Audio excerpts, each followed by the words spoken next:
Where did John Dillinger rob banks?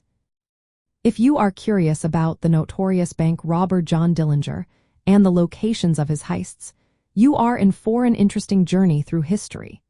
John Dillinger was one of the most infamous bank robbers in American history. His crime spree spanned from June 1933 to July 1930 and involved robbing 24 banks and for police stations across the Midwest. Dillinger's first bank robbery took place in New Carlisle, Ohio, on June 21, 1933. He made off with a substantial amount of money, marking the beginning of his criminal career. Following that, he continued to rob banks in Indiana and Ohio, quickly gaining notoriety for his daring and brazen crimes. As Dillinger's reputation grew, so did his ambitions.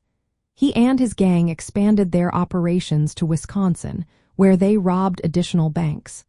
Not only did they target banks, but they also raided police arsenals in Indiana. This allowed them to acquire machine guns and other weapons, which they used in their subsequent heists. In an effort to evade law enforcement, Dillinger and his gang traveled south to Florida and then to Tucson, Arizona. However, their time in Arizona was cut short when they were arrested in January 1930 after a hotel fire revealed their presence. After escaping from prison in March 1934, Dillinger resumed his crime spree. He robbed banks in South Dakota and Iowa, further solidifying his status as a public enemy. His actions led to a nationwide manhunt, which ultimately culminated in his death in Chicago on July 22, 1934. Dillinger's case is a fascinating example of how economic conditions during the Great Depression influenced criminal behavior.